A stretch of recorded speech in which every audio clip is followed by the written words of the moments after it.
Welcome to Chop Shop Motors. My name is Clay. Today we're going to do something again a little different. The difference is that we're not going to work on a car or a truck or a motor. We're going to work on a piece of old advertising. So in the shop, you've seen lots of different advertising hanging around, and one of the pieces that's in the part of the shop where the cars are at is a clock, an old Pepsi clock, probably early 70s would be my guess. And I've had it in multiple shops. I have a couple of the old Pepsi clocks, and I've had them in multiple shops, and they've run year in and year out. So they're showing some miles, and both of them have developed problems with the clock motor. So I started looking for a clock motor for the little bit newer Pepsi clock, which is the 70s vintage. It's a yellow background. It says Pepsi on it, and versus Pepsi Cola.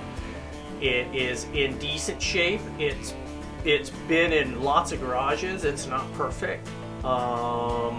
But I use it all the time. I'm always, and I find myself looking up there where it's at to see what time it is, and there's no clock, and the other one's not working. So I started looking for a replacement motor for it, and they are pretty non-existent. So I'll show you how I am going to attempt to solve it. I'll take you along on the journey, and we'll see if it works. So let me show you what I started with, and I'll show you kind of my solution, and we'll see if we can make a working clock out of it. This is the Pepsi clock. Advertising "Say Pepsi Please" that I have had hanging in multiple shops, probably 4 different shops I've been in, and this has been in there. And so it's, my guess is early 70s. Could probably date it a little closer based on the advertising, but that's probably close enough. And it's backlit, and it's got I've pulled the motor out of it, the clock motor, and it's got a strip gear. So there's no replacing the strip gear. There's no finding a replacement gear for it. And they were never meant to last this long anyway. They're plastic, and they struggle. They struggle in general because they're not made to last forever. So what do I do? Well, let me do a little unboxing for you, and I'll show you what I'm going to do. Here is the unboxing. This packaging looks a little sketchy. I don't know if it came open on the way, or if the guy who packaged it was just, maybe craft and skill of packaging wasn't high on his list. Let's see what it looks like once we get inside.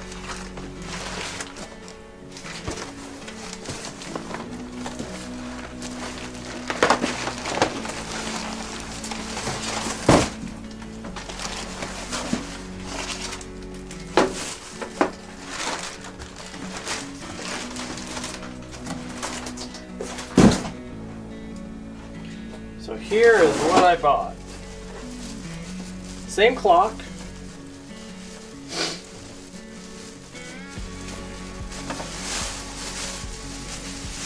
In deplorable condition.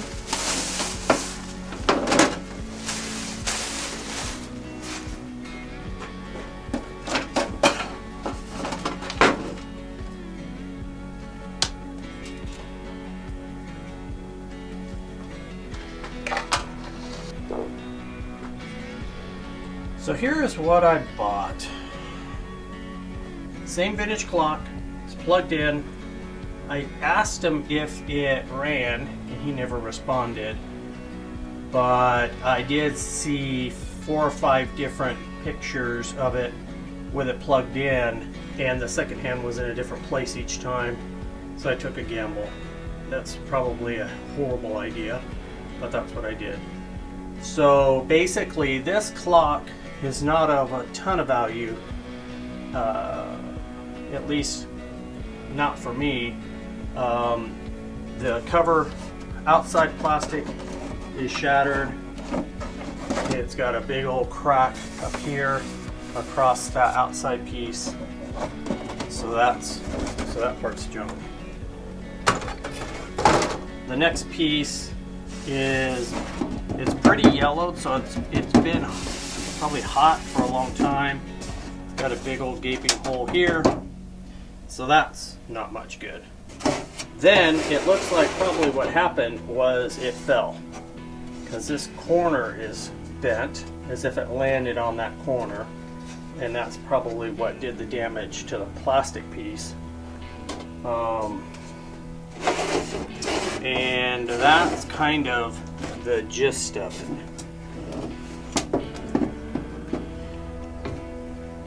it. It used to be in Donkey's place. At one time it was rehung 728 of 79 by R. Lucas. So that's interesting. So that is sort of what makes this piece up. So now my next steps are going to be, I'm going to pull the clock hands off because I think it's going to save. And I'm going to decide if I want to put this motor in my other can or if I want to move the outside pieces to this can. So let me put you in the tripod and you can just kind of watch as I decipher which are the best pieces.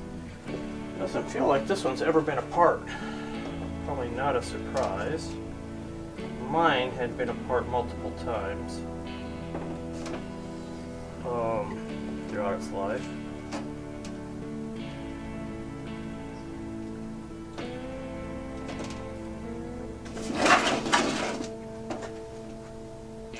It's got a jam nut on the minute hand. Take that off. I hate it when the stuff is really tight because you just don't want to break it while you're just trying to save one to work.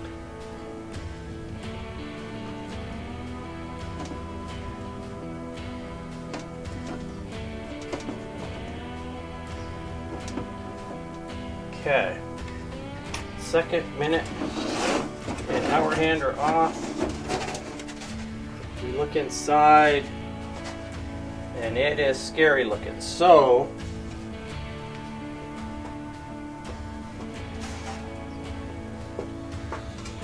what do we have here? So as we look inside here, I'm assuming, let me just verify you can see it. So as we look inside, transformer is supercharged. Looks like it's melted down. Bulb is gone and it looks like it's all black in here. So it's probably been given off some, negative energy there into the box. So I think what I'm going to do is I'm going to pop this motor out of this can, put it in the other can, because the light and the transformer and all of that stuff are already squared away. And then I'll save this can for another backlit something or other, and that's kind of what we'll do. So let's get rolling on that. Pull this cotter pin out.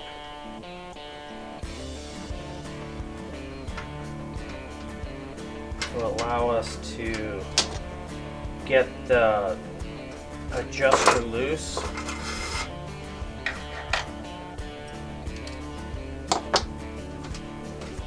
Pull this speedy nuts off. Motor loose.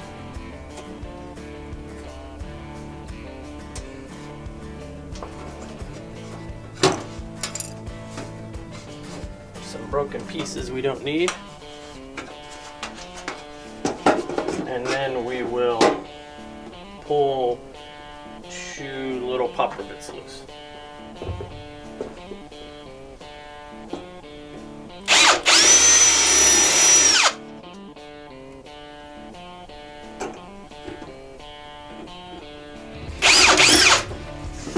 Okay, there's one clock loose.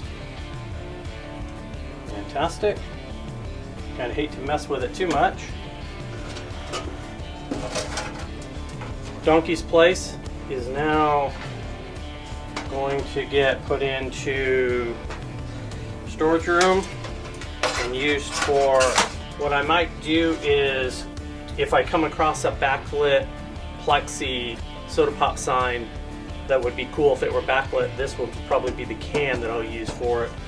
I'm not planning on buying 10 more of these clocks. I just want to keep the ones I have working. Okay, let's get to this one now. Can you see it? Looks like it. So these clocks have a delicate little frame that goes around them that was probably never really meant to come off and go back on. This one was painted black 20 years ago because it was in such poor shape. Usually they're gold. And so this is what I have. The clock that I bought for parts did not come with any of that piece, so that's too bad.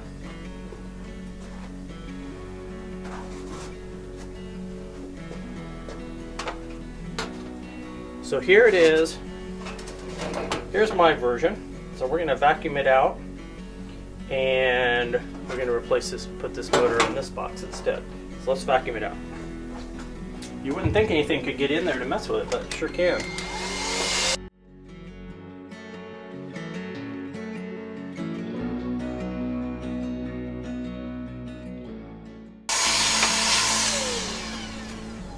And it isn't that this one's in such fantastic shape, but at least up to this point it hasn't been dropped enough to bend the can all up. So it may have been dropped, but alright, I'm going to put just a little bit of lubricant on this. Just a little bit of WD-40. Who knows? It might just help. This particular adjuster didn't really work all that fantastic. So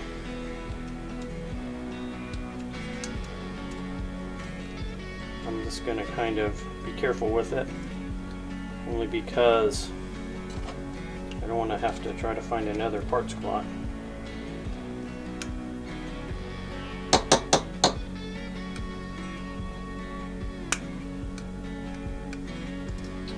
Okay, let's get those pop rivets out of there.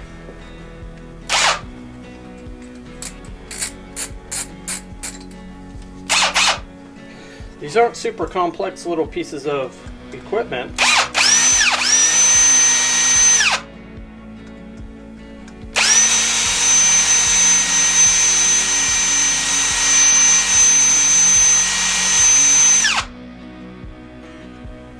But you certainly don't want to break it or screw it up.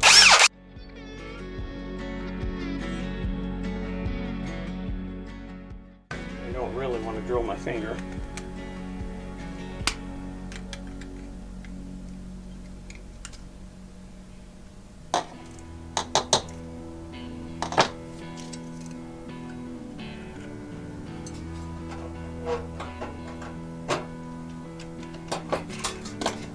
Move down one size, that hole's just a little bit smaller.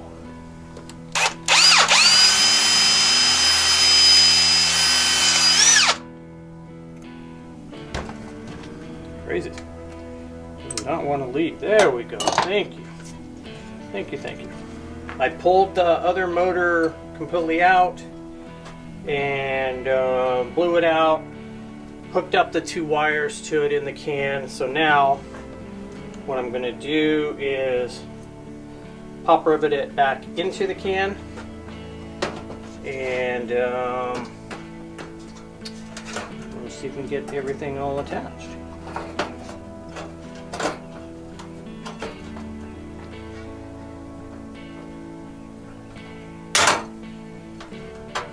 One.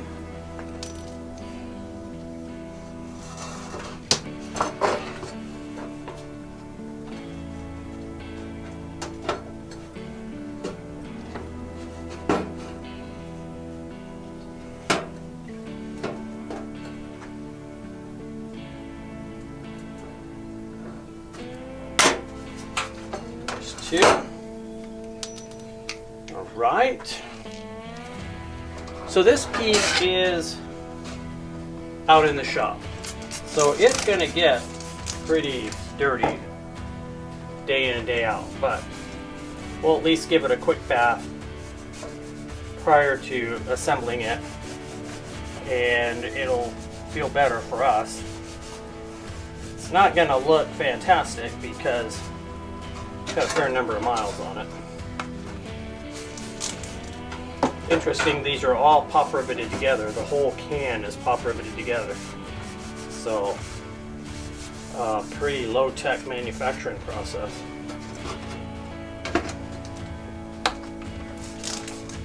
But I guess that's not really a big deal since how it lasted,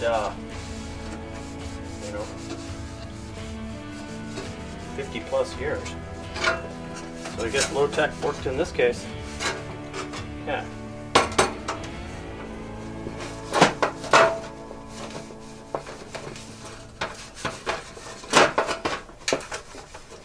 Give it a little wipe out. I'm not going to get too crazy on it just because I really don't want to get any cleaners around the other pieces that are in there. Right, here is the setting knob. We'll get it in there. Get the cotter pin in.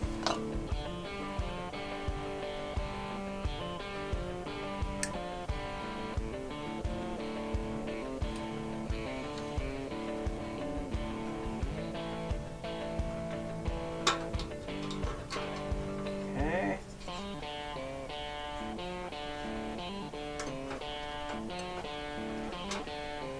All right. Yay, yay. Couple pieces accomplished.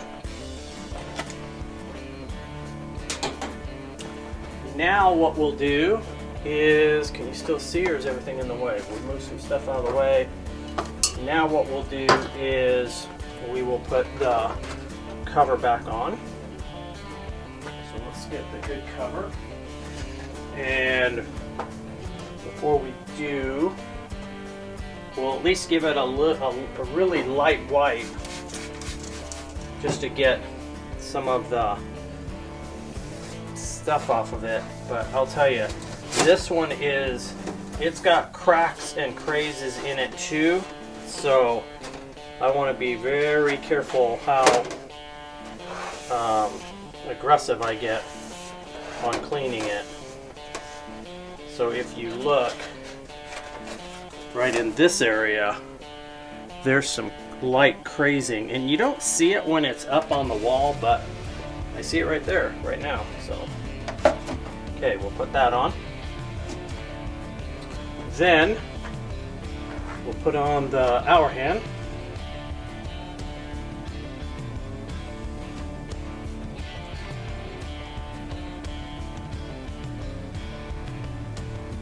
.430-ish, 435. I'm just gonna set it.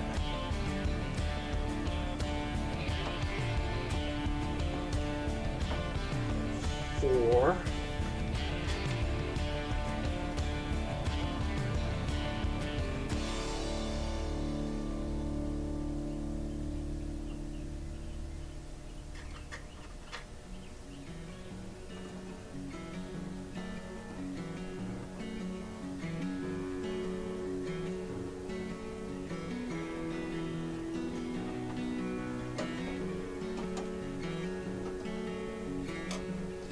Okay, that looks pretty decent.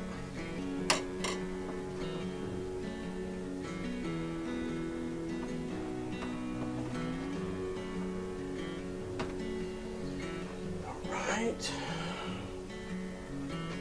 Put the delicate little second hand on, just screws on.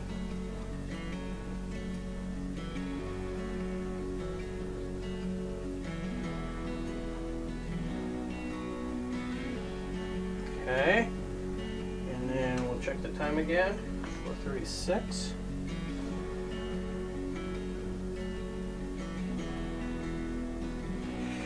And we'll plug it in, see if anything good happens or if we've had a fail. Okay.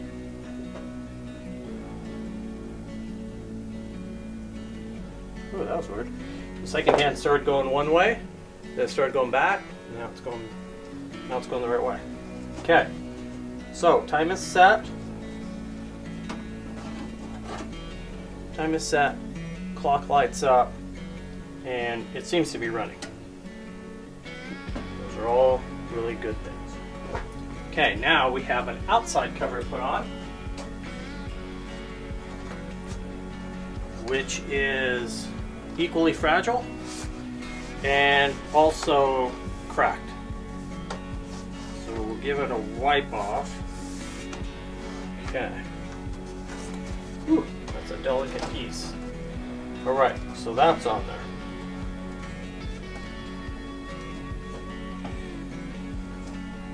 Okay, so far so good. Here is the finished product, such as it is. 170s era Pepsi clock, brought back to functioning kind of condition. Absolutely not perfect, shows its age and its miles, but it is working again. I'll be able to look up on the wall and see it up there and go, yep, I know what time it is. So next step is get it up on the wall, and I'll show you what it looks like up on the wall, and we're almost done with this one, as long as I don't drop it.